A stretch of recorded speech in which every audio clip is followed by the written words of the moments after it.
본문의 말씀을 통해서 영적인 민감성을 회복하라라는 제목으로 하나님의 말씀을 전하겠습니다. 영적인 민감성을 회복하라라는 제목입니다. 주식하는 사람들의 가장 큰 관심은 무엇일까요? 오늘 장이 열리면 내가 투자한 종목이 떨어질까 오를까가 최대의 관심사일 겁니다. 조금 떨어지면 절망했다가 또 조금 오르면 기뻐했다가를 반복하죠. 최대한 많은 이윤을 내고 싶어 하지만 언제가 최고점인지 몰라서 보유한 주식을 매도하기를 주저하다가 고점에서 내려온 뒤에 후회하는 일도 많을 테고, 지금이 최고점이라 생각하고 매수를 하지 않았는데 두 배로 오르는 것을 보고 또 좌절하기도 합니다. 또 요리하는 사람들의 가장 큰 관심은 무엇일까요? 내가 한 요리가 다른 사람이 먹었을 때 맛있는지 맛없는지가 가장 큰 관심이겠죠. 요리에 자부심이 강한 사람일수록 자신의 요리를 남이 먹었을 때 맛없다고 하는 것만큼 자존심 상하는 일이 없을 것입니다.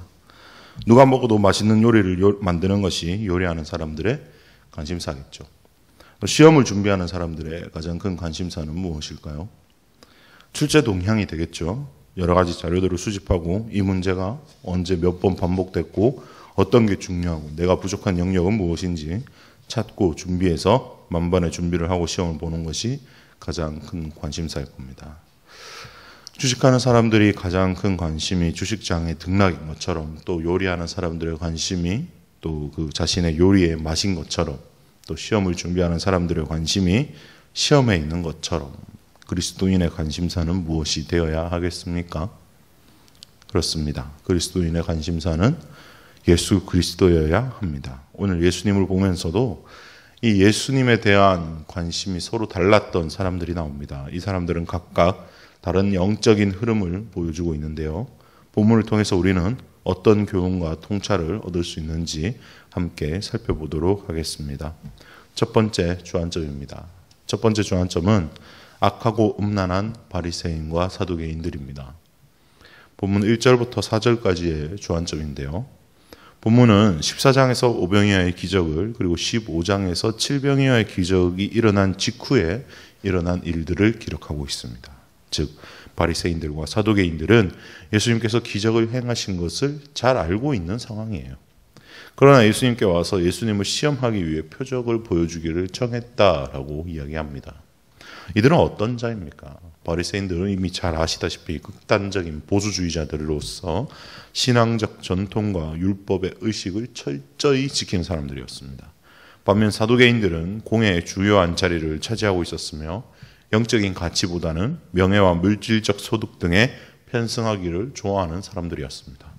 따라서 이들이 진정한 진리를 향해 그들의 노력을 경주한 것이 아니라 자기의 선입관이나 목전의 이익을 동기로 단지 종교인의 테두리에 있었다는 것을 우리는 잘 알고 있습니다. 또한 이들은 악을 도모하는 자들이었습니다. 사두개인들과 바리새인 이 두 그룹은 신앙적으로나 정치적으로나 서로 일치점을 찾을 수 없는 적대 세력이었습니다. 즉 바리새인들은 그 편협한 열광주의 신자인 반면 사두개인들은 세속적이고 현실 위주로 살아가는 종교인들이었던 것이었습니다. 그러나 예수 그리스도를 해치고 제거하려는 데 있어서는 입장을 같이 했습니다. 이같이 악한 세력들은 진리를 떠나 비진리를 행하는 데 정확하게 일치하는 모습들을 보여줍니다. 왜냐하면 그 악을 선동하는 세력의 배후에는 사탄이 있기 때문입니다. 그들은 지금까지 예수께서 행하신 수많은 이적과 기사들을 계속 목격해 왔습니다. 그런데도 하늘로서 오는 또 다른 표적을 구한다는 사실은 지금까지의 표적과 기적들은 사실 땅에 속한 것으로서 메시아의 표적이 될 수 없다라고 주장하는 것입니다. 그들은 올바른 믿음에서 표적을 구한 것이 아니라 예수님을 시험에 놓고 또 올무에 놓고 비판하기 위해서 그들이 기적을 요청했다라는 것이죠. 또한 그들은 시대의 표적을 분별하지 못했습니다. 예수 그리스도의 강림과 그의 활동은 역사의 전환점이었으며 이제까지의 사탄의 세력을 깨트리는 시대의 표적이었습니다. 진실로 주님은 그를 기다리는 모든 자들에게 충분한 표적과 기사를 보여주셨습니다. 구약의 선지자들이 예언한 바 모든 메시아적 은혜가 그들의 눈앞에서 일어났습니다. 그러나 사두개인들과 바리새인들은 스스로의 불신앙과 어리석음으로 눈이 가려져 있었기 때문에 날씨는 분별할 줄 알지만 시대의 표적을 분별하지는 못했다라는 것입니다. 이들이 정말 이들의 요구대로 예수님께서 여기서 하늘의 표적을 보여드렸다면 예수님을 믿었을까요? 그렇지 않습니다. 그들은 예수님을 귀신의 왕 바알세불의 힘을 이용해서 귀신을 쫓아내는 사람이라고 몰아갔죠. 어떤 기적을 보더라도 믿지 않을 준비가 되어 있는 사람들이었습니다. 기적을 행하면 그것을 꼬투리 잡아 어떻게 해서든 예수님의 명성에 흠집 내기를 위한 만반의 준비가 되어 있는 사람들이었다라는 것입니다. 예수님께서는 그들을 정확히 보셨습니다. 4절에 보니까 악하고 음란한 세대라고 말씀하십니다. 그렇습니다. 바리새인과 사두개인들은 악하고 음란한 사람들이었습니다. 예수님을 비방하는 것, 하나님의 아들을 믿지 않는 것, 그 자체만으로도 굉장히 악하지만 그뿐만 아니라 그들은 위선과 가식으로 사회적 약자들을 억압하고 기만하고 그들의 고혈을 쥐어짜내는 악한 사람들이었다라는 것입니다. 뿐만 아니라 그들은 음란했습니다. 그들의 육체적 음란함 뿐만 아니라 영적인 음란함까지도 예수님은 알고 계셨습니다.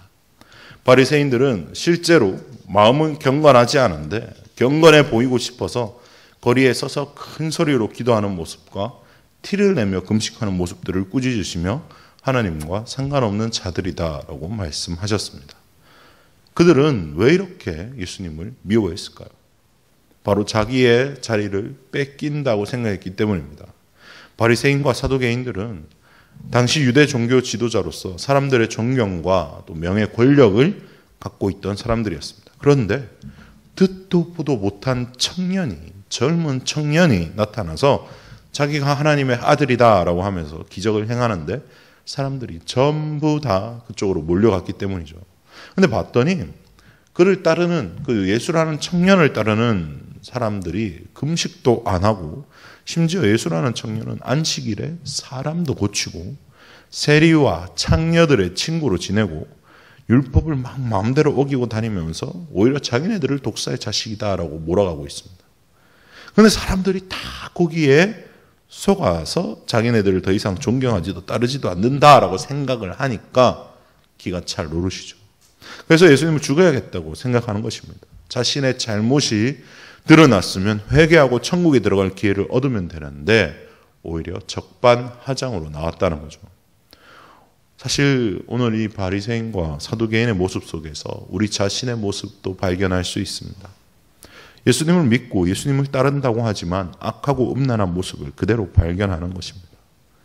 예수님의 제자를 자청하면서도 조금만 무엇이 마음에 안 들면 짜증부터 내고 화부터 내고 주님을 사랑한다 말하면서도 나에게 손해를 끼친 사람을 미워하며 저주의 말을 쏟아냅니다. 문제는 그렇게 살아도 내가 별 문제의식이 없다는 것입니다. 그것이 오늘 영적인 민감성을 잃어버린 대다수의 그리스도인들의 문제입니다. 혹시 여러분 중에 음식이나 꽃가루 알러지가 있으신 분이 계십니까? 제가 알기로는 저희 김규희 목사님께서 각각류 알러지가 있습니다. 심지어 이 알러지가 없다가 생겨서 원래는 각각류를 참 좋아하셨는데 잘 못 드셔요. 저는 각각류를 굉장히 좋아하지만 김규희 목사님을 위해서 각각류가 나오는 음식점엔 잘 가지 않습니다.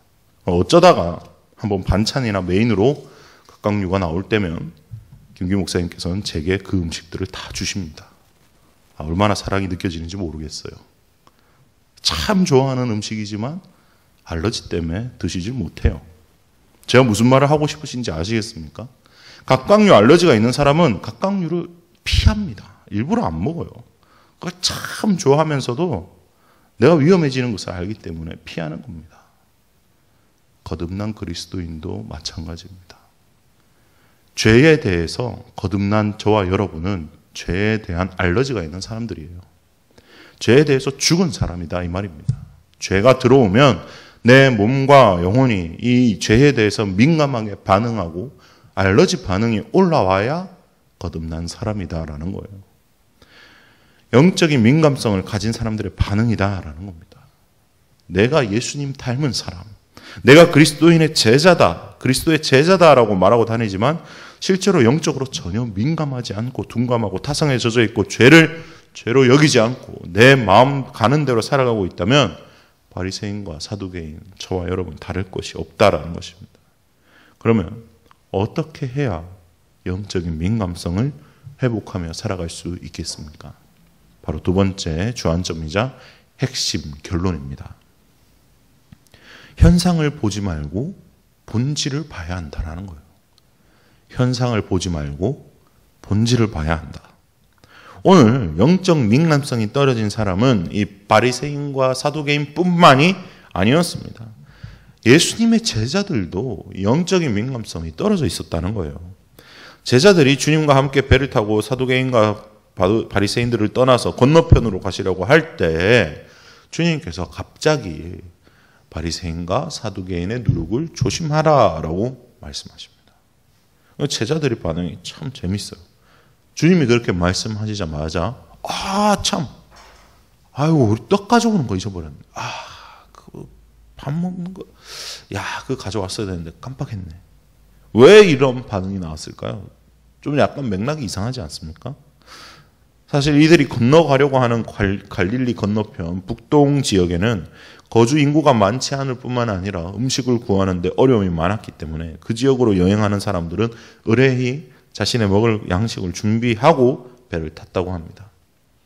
그런데 제자들은 그것을 깜빡 잊어버린 것이죠. 저와 여러분 그 다음 대목에서 예수님의 안타까움을 볼 수 있습니다. 제자들에게 아직도 너희가 깨닫지 못하느냐라고 말하시면서 오병이어와 칠병이어 사건들을 되짚어 주십니다. 주님이 누룩을 주의하라고 말씀하신 것은 먹을 양식에 관한 것이 아니었음을, 영적인 교훈이었다라는 것을 제자들도 놓쳐버린 거예요. 제자들은 왜 이 사실을 놓쳤을까요? 제자들은 왜 영적인 민감성을 놓쳐버렸을까요? 제자들도 예수님의 기적을 보면서도 육체적인 물질적인 사고에 갇혀 있었기 때문입니다. 제자들도 자신들에게 빵이 없다라는 현상만 보았기 때문입니다. 본질을 보지 못했다는 거죠. 심지어 오병이어 사건과 칠병이어 사건을 겪은 직후에 빵이 없네? 큰일 났다라고 말하는 거예요. 사실 여기서 아직도 깨닫지 못하느냐라고 말씀하시는 주님의 마음을 약간의 이 절망감을 느끼실 수 있어야 돼요. 이 수준이 이 오병이어 칠병이어를 겪으면서도 빵이 없다는 사실로 큰일 났네라고 말하는 이 제자들의 수준이 바로 영적인 민감성을 회복하지 못하는 그리스도인들의 수준이다라는 거예요. 수련회와 부흥회를 통해서 놀라운 기적도 체험하고 은혜도 만끽하고 깊은 임재 가운데 나아가기도 했지만 그때뿐이다라는 거예요. 은혜를 받았을 땐 내가 이렇게 헌신하겠다, 서운하겠다 많은 다짐들이 있지만 그 기적과 은혜가 감격이 사라지고 난 뒤에는 다시 이전의 삶으로 돌아가는 거예요. 그게 바로 배를 타고 건너가며 빵을 준비하지 않은 제자들의 삶과 같다라는 겁니다. 영적인 민감성을 회복하지 못한다면 계속 이런 사이클의 삶을 살아갈 수밖에 없습니다. 그럼 이 영적 민감성 어떻게 회복하는 것입니까? 첫째로 매 순간 주님을 바라보는 것입니다. 매 순간 주님을 바라보는 것. 그게 본질이에요. 현상은 변합니다. 빵이 있고 빵이 없고 현상은 변해요. 그러나 주님은 변하지 않으십니다. 많은 사람들이 착각하는 것 중에 하나가 무엇이냐면 내가 하나님을 생각할 때만 하나님께서 나를 생각하실 것이다. 하나님께서 내가 하나님만 생각할 때 하나님께서 내게 관심을 주실 것 같다라는 거예요. 내가 하나님 생각 안 할 때 하나님도 나를 생각 안 한다라고 생각하는 거예요. 실제로는 어떻습니까? 실제로는 하루 중에 단 1초도 빠짐없이 주님께서는 이 세상에 나 혼자 존재하는 것처럼 나를 사랑하시는 분이다라는 거예요. 주님은 사실 시간의 개념을 초월하신 분이죠. 시간의 창조자이십니다. 우리가 이해하기 쉽게 시간에 대입해서 말하자면 매 순간 1분, 1초, 나노밀리초까지 온통 주님은 우리 생각으로 가득 차이신 분이십니다. 그래서 내가 주님을 생각하지 않을 때도 주님은 나를 생각하시는 분이시죠. 그래서 매 순간순간마다 주님을 바라본다면 죄의 고리를 끊어내고 영적으로 민감함을 회복할 수 있다라는 거예요. 내가 죄를 짓는 순간을 한번 생각해 보십시오. 죄를 짓는 순간. 그때 죄를 지을 때는 주님이 안 계신다라고 생각을 해야 죄를 지을 수 있는 거예요, 사실. 주님이 내 옆에 계신다라고 생각하는데 죄를 지을 수가 없죠. 그게 본질이다라는 거예요. 주님이 안 계신 순간. 사실 그런 순간은 없거든요. 주님이 안 계신 순간이라는 말은 말이 안 되는 말이에요. 내가 주님과 동행하지 않으면 언제든지 죄에 쉽게 넘어지게 되어 있습니다. 새 사람은 항상 주님과 동행하는 사람입니다. 내 안에 살아계신 주님을 계속 묵상하고 생각하고 누리고 임재 안에 들어가는 사람이에요. 내가 주님과 계속 교제 나누기를 선택하면 영적으로 민감함을 회복할 수 있다라는 겁니다. 이것만으로는 부족하겠죠. 이거는 영적인 민감함을 회복하는 첫 번째 베이직이다라고 하면, 첫 번째 기초, 기틀이다라고 하면, 둘째로 실제적으로 기도의 시간을 늘려가야 해요. 주님을 바라보는 것도 사실 기도의 시작이죠. 그런데 실제적으로 기도의 시간을 늘려가는 것이 영적인 민감함을 회복한다는 거예요. 매 순간 주님을 생각하는 것은 주님의 임재로 우리를 돕고 죄로부터 방어막을 치는 것이어서 영적인 민감함을 회복할 기틀을 마련하는 것이었다면, 기도의 시간을 늘려가는 것은 영적인 민감함을 예리하게 갈고 닦는 작업이다라는 거예요. 무슨 일이 일어나기 전에 많이 기도하는 사람들은 영적인 민감함으로 먼저 캐치를 하세요. 저희 담임 목사님도 그러세요. 한참 저희는 이제 사역하느라 바쁜데 가끔씩 오셔가지고 이 일을 진행해야 하겠다라고 말씀하세요. 기도하는 도중에 하나님 이런 마음을 주셨어. 이거 진행해야 돼 라고 말씀하셔. 아니나 다를까 몇 주, 며칠, 몇 달 뒤에 그러한 문제로 인해서 사건이 발생을 해요. 우리가 미리 기도해서 준비했기 때문에 문제없이 교회가 진행되는 것을 저는 많이 봤어요. 저희 어머니께서도 항상 무슨 일이 일어나기 전에 기도로 먼저 하십니다. 무슨 일인지는 모르겠지만 어떤 일이 일어난다는 것은 기도하는 사람들은 알더라니까요. 제가 기도하다가 받은 응답도 심지어 어머니께서 기도하다가 혹시 그런 응답 받지 않았니? 라고 전화가 와요. 참 기도 많이 하시는 분들은 어쨌든 미리 알게 되는 그런 영적인 민감함이 있다라는 거예요. 기도를 계속 하는 사람들은 영적인 공격이 오는 것도 한 번에 분별해버립니다. 한 번에. 이게 지금 공격이구나. 지금 영적인 공격의 파도가 밀려오고 있구나. 기도하지 않는 사람들은 그냥 맞고 넘어져요. 덮치니까. 그런데 기도하는 사람들은 이게 지금 공격이구나라는 걸 분별해가지고 공격을 피하거나 이길 수가 있죠. 왜? 아니까요. 그럼 시시해지죠. 공격이구나. 바로 파악하는 거죠. 기도의 시간이 늘어나는 것은 나의 영적인 민감함의 캐파가, 나의 민감함이 점점 센시티브가 높아지고 늘어난다라는 거예요. 기도할수록. 저희 담임 목사님께서 자주 하시는 말씀이 있죠. 새벽 기도 10년만 해봐라. 기도하는 것은 정말 영적으로 성장하고 민감해지고 주님과 더 깊은 소통으로 나가는 길이에요. 사실 기도 말고는 방법이 없습니다. 주님께서도 금식과 기도 외에는 이런 능력이 나가는 법이 없다라고 말씀하셨죠. 기도는 아무리 강조해도 지나치지 않습니다. 오늘 이 영적인 민감함을 회복하며 죄를 분별하고 새 사람의 삶을 누리는 저와 여러분 되시길 주님의 이름으로 축원합니다. 말씀을 마무리하겠습니다. 바리새인과 사두개인들의 모습을 내 자신에게서 발견할 때가 있습니다. 그걸 발견할 때는 바로 영적인 민감함이 떨어졌을 때입니다. 내가 주님을 닮은 사람이다라고 말하면서 오히려 주님과 반대되는 말과 행동을 한다는 것은 내가 영적으로 민감하지 못한 상태다라는 것이죠. 영적인 민감성을 회복하는 방법은 매 순간 주님을 바라보는 것. 현상을 바라보면 영적으로 둔감해질 수밖에 없습니다. 왜? 현상은 자꾸 변하거든요. 돈이 있다가도 없거든요. 사람이 좋았다가 싫어지거든요. 현상은 자꾸 변해요. 그러나 본질, 하나님, 주님을 바라보는 것, 그것이 바로 영적인 주파수를 하나님께 맞추는 것이고 영적인 민감함을 회복하는 길, 시작이다라는 겁니다. 그리고 그것으로만 우리의 영적인 민감함을 보장할 수는 없습니다. 바로 기도, 시간을 구별해서 기도하는 것, 기도의 분량을 늘려가는 것, 그것이 바로 주님의 임재로 우리를 가득 채우는 것이며 죄의 공격을 분별하고 또 승리하고 미리 알고 주님을 묵상하고 그런 삶으로 나아가야 한다는 거예요. 영적인 민감함을 키우는 아주 좋은 방법, 기도라고 말씀드렸습니다.